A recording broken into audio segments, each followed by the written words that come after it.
الحمدللہ، اللہ تعالیٰ کا لاکھ لاکھ شکر ہے کہ مالک الملک نے اپنی یاد کی توفیق اور موقع عطا فرمایا۔ لاکھوں اور کروڑوں درود حضرت محمد مصطفیٰ صلی اللہ علیہ وآلہ وسلم پر،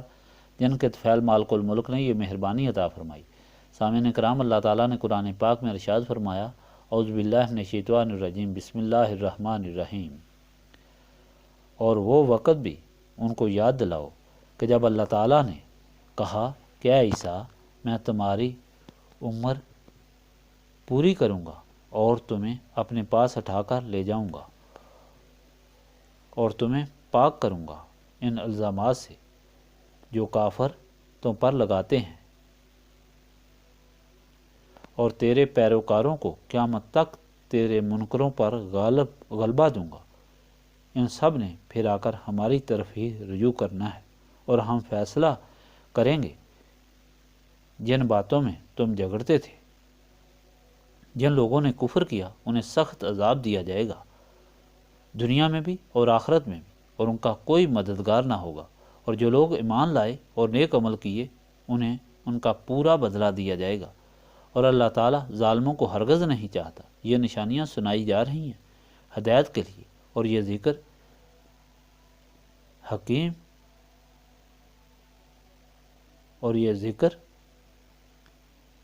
حکیم میں سے ہیں، اور یہ ذکر حکیم میں سے ہیں۔ حضرت عیسیٰ کو جب 30 سال کی عمر میں نبوت عطا ہوئی تو انہوں نے اس وقت کی مخلوق کو مخاطب کر کے کہا، لوگو، جو تمہارے میرے متعلق خیالات ہیں وہ غلط ہیں، اور جو الزام لوگوں نے لگائے وہ غلط ہیں۔ میں اللہ تعالیٰ کا رسول ہوں، اور اس کا ثبوت یہ ہے کہ اللہ تعالیٰ نے مجھے بہت بڑی طاقتیں عطا فرمائی ہیں، اعجاز عطا فرمائے ہیں۔ مثال کے طور پر مٹی سے پرندہ بنا کر تمہارے سامنے اس کو پھونک ماروں گا تو وہ زندہ ہو کر اڑ جائے گا۔ میں مادرزاد نابینا کو بینا کر دوں گا،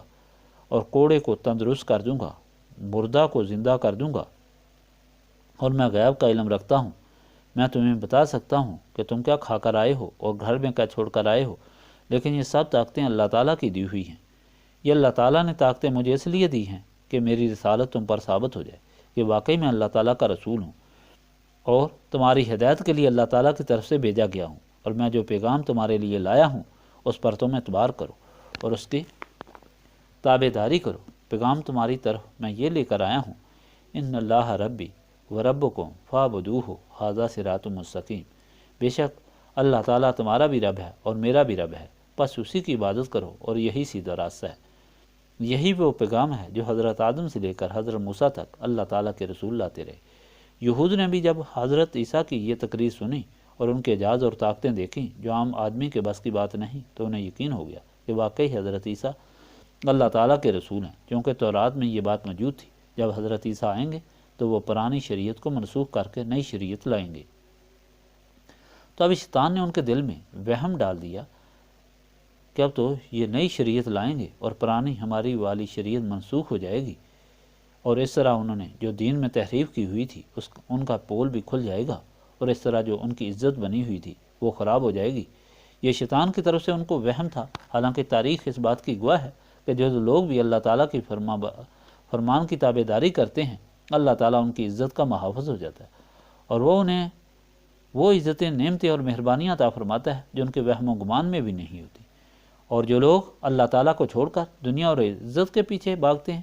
وہ اس دنیا میں بھی ذلیل ہوتے ہیں اور آخرت میں بھی ذلیل ہوتے ہیں۔ اس وہم کی وجہ سے انہوں نے مخالفت کی اور حضرت عیسیٰ کی بیعت سے انکار کر دیا۔ حضرت عیسیٰ نے سارے اعجاز ان کو دکھائے اور ایک ایک آدمی کو تبلیغ بھی کی۔ جب انہوں نے نہ مانا تو حضرت عیسیٰ کو بہت دکھ ہوا، اور بڑے مایوس ہو کر انہوں نے دعا کی، اے اللہ تعالیٰ، یہ تو ماننے والے لوگ ہی نہیں، ان کو خنزیر بنا دے۔ اللہ تعالیٰ نے حضرت عیسیٰ کی غرض کے مطابق ان لوگوں کو خنزیر بنا دیا، اور وہ سب خنزیر کی شکل میں ہو گئے۔ جو ان میں سے باقی تھے ان کو بڑی فکر ہوئی کہ ان کی باری بھی آئے گی، تو اس وقت کے بادشاہ کے پاس چلے گئے اور اس بادشاہ کو کہا کہ ان کو قتل کر دو، اور اگر تم نہ مانو گے تو تمہارا بھی یہی حال ہوگا، کیونکہ یہ شخص جو کہتا ہے وہی ہو جاتا ہے۔ وہ بد نصیب بادشاہ بھی شیطان کے پنجے میں آ گیا، بجائے اس کے کہ وہ اسلام اختیار کر لے، اللہ تعالیٰ کے حکم کے سامنے سر جھکائے دے اور حضرت عیسیٰ کے سامنے سر جھکا دے، اور جو پیغام وہ لائے ہیں اسے قبول کر لے، اسے بھی خطرہ پڑ گیا۔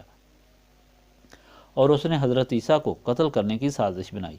جس کو اللہ تعالیٰ نے خاک میں ملا دیا۔ اور وہ اس طرح کہ جو آدمی حضرت عیسیٰ کو لینے کے لیے اندر گیا،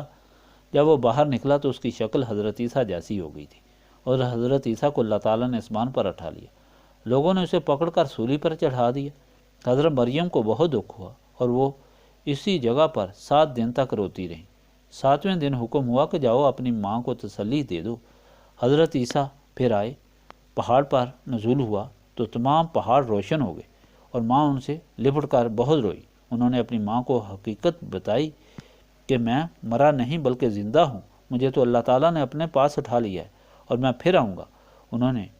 ان 12 حواریوں کو نصیحت کی کہ تم نے فلاں فلاں علاقے میں جا کر تبلیغ کرنی ہے، اور اس کے بعد وہ واپس چلے گئے۔ اب جو اللہ تعالیٰ کا فرمان میں نے آپ کو سنایا ہے، یہ اسی سلسلے کی کڑی ہے کہ اب اللہ تعالیٰ عیسیٰ کو مخاطب کر کے فرما رہا ہے، کیونکہ حضرت عیسیٰ کو جب عزت عطا ہوئی اس وقت ان کی عمر 30 سال تھی، اور جب انہیں آسمان پر اٹھا لیا گیا اس وقت ان کی عمر 33 سال تھی۔ 3 سال انہوں نے تبلیغ کی۔ یہ بات بھی یہود کہتے تھے کہ اگر عیسیٰ فوت نہیں ہوئے، سولی پر نہیں چڑھے، تب بھی ہم نے انہیں ڈرا کر بھگا دیا ہے، اور اللہ تعالیٰ نے انہیں ہمارے سے چھپا لیا ہے۔ اس قسم کا غلط بکواس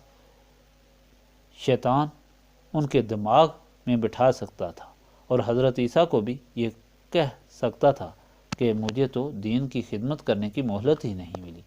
3 سال ایسے ہی میں نے محنت کی، تو اس بات پر اللہ تعالیٰ نے انہیں تسلی دی کہ اے عیسیٰ انی متوفی کا، میں تمہاری رسالت کی جو مدت ہے اسے میں پوری کروں گا۔ اب تو میں تمہیں اٹھا کر صرف اپنے پاس لے جا رہا ہوں، ورافعو کا الیہ، اور تمہیں اپنی طرف اٹھا رہا ہوں، ومطہرو کا من الذین کفروا،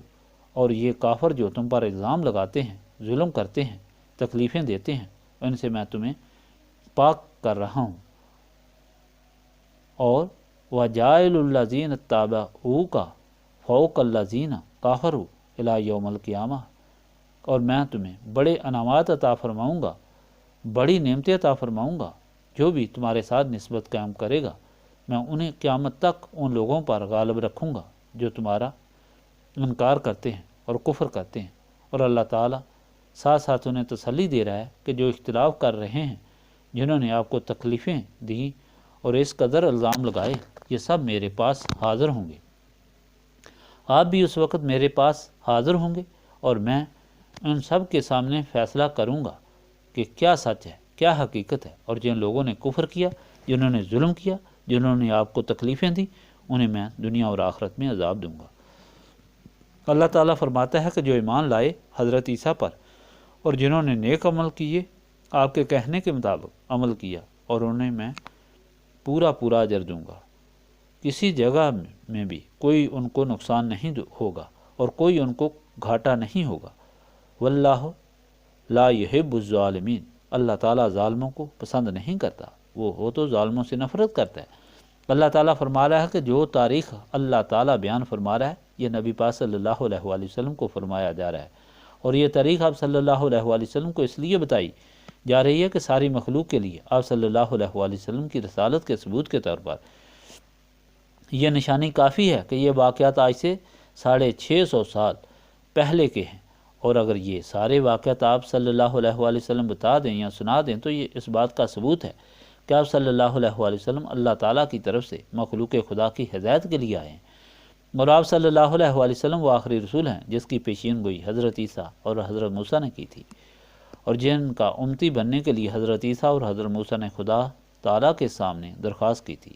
سامعین کرام، قرآن پاک کا ایک بہت بڑا حصہ تاریخ پر مشتمل ہے، اس لیے کہ تاریخ ہی وہ بنیاد ہے جس کے اوپر انسان اپنے عقیدے کو درست کر سکتا ہے، اور ان سارے واقعات اور اس ساری تاریخ کو اگر پڑھا جائے تو انسان اس نتیجے پر پہنچتا ہے کہ پورا قرآن نبی پاک صلی اللہ علیہ وآلہ وسلم سے نسبت قائم کرنے کی تبلیغ اور تعلیم دے رہا ہے اور ہدایت دے رہا ہے، اور اللہ تعالیٰ قرآن پاک کے ذریعے ساری مخلوق کو یہ بتا رہا ہے کہ اللہ تعالیٰ نے ساری مخلوق کو پیدا فرمایا،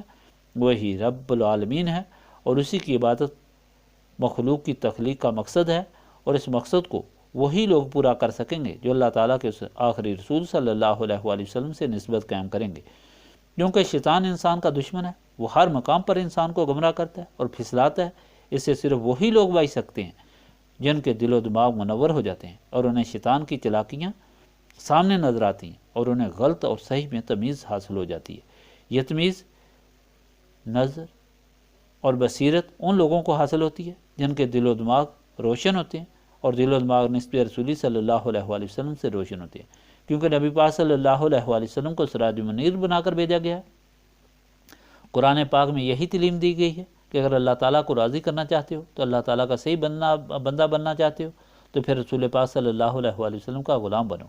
اور ایسی بے مثال اطاعت اختیار کرو، اور اس محبت میں ایسے غرق ہو جاؤ کہ کوئی چیز تمہارے سینے میں موجود نہ ہو، اور تمہارا تعلق اس طرح اللہ تعالیٰ کے ساتھ ہو، مضبوطی سے ہو جائے، جس طرح بلب کا تعلق پاور ہاؤس سے ہو جاتا ہے۔ اس طرح تمہارے سینے منور ہو جائیں، تم اللہ تعالیٰ کے بندے اور رسول صلی اللہ علیہ وآلہ وسلم کے غلام بن کر اللہ تعالیٰ کی رضا حاصل کرو گے اور سلامتی ایمان سے زندگی گزار کر اللہ تعالیٰ سے ملو گے۔ گویا نسبت رسولی صلی اللہ علیہ وآلہ وسلم ہی وہ چیز ہے جس سے انسان اللہ تعالیٰ کا بندہ اور رسول صلی اللہ علیہ وآلہ وسلم کا غلام بن سکتا ہے اور سلامتی ایمان سے زندگی گزار سکتا ہے، اور یہی وجہ ہے کہ یہاں نسبت رسولی صلی اللہ علیہ وآلہ وسلم کی تلقین کی جاتی ہے اور نسبت رسولی صلی اللہ علیہ وآلہ وسلم کی تعلیم دی جاتی ہے۔ نسبت رسولی صلی اللہ علیہ وآلہ وسلم حاصل کرنے کے لیے سینوں کی صفائی کی ضرورت ہے، اور سینے اللہ تعالیٰ کی یاد سے صاف ہوتے ہیں، اور یہ محفل اسی مقصد کے لیے منعقد کی گئی ہے۔ وہ سارے لوگ جو اس قیمتی دولت کو حاصل کرنا چاہتے ہیں وہ بیٹھ کر اللہ تعالیٰ کی یاد اس کثرت سے کریں کہ ان کے سینے پاک ہو جائیں، نسبت رسولی صلی اللہ علیہ وآلہ وسلم سے منور ہو جائیں، اور اس طرح دونوں جہانوں کے غموں سے نجات حاصل کر کے وہ یہاں سے جائیں۔ اللہم صلی علی سیدنا محمد وعلی آلہ وصحبہ صلاۃ تکون لنا امان من کل خوف لا الہ الا انت سبحانک انی کنت من الظالمین۔ ربنا آتنا فی الدنیا حسنۃ وفی الآخرۃ حسنۃ وقنا عذاب النار۔ ربنا لا تزغ قلوبنا بعد إذ هديتنا وهب لنا من لدنك رحمة إنك أنت الوهاب۔ اللهم إنك عفو تحب العفو فاعف عني يا غفور يا غفور يا غفور۔ استغفر الله العظيم الذي لا إله إلا هو الحي القيوم وأتوب إليه۔ ربنا تقبل منا إنك أنت السميع العليم وتب علينا إنك أنت التواب الرحيم۔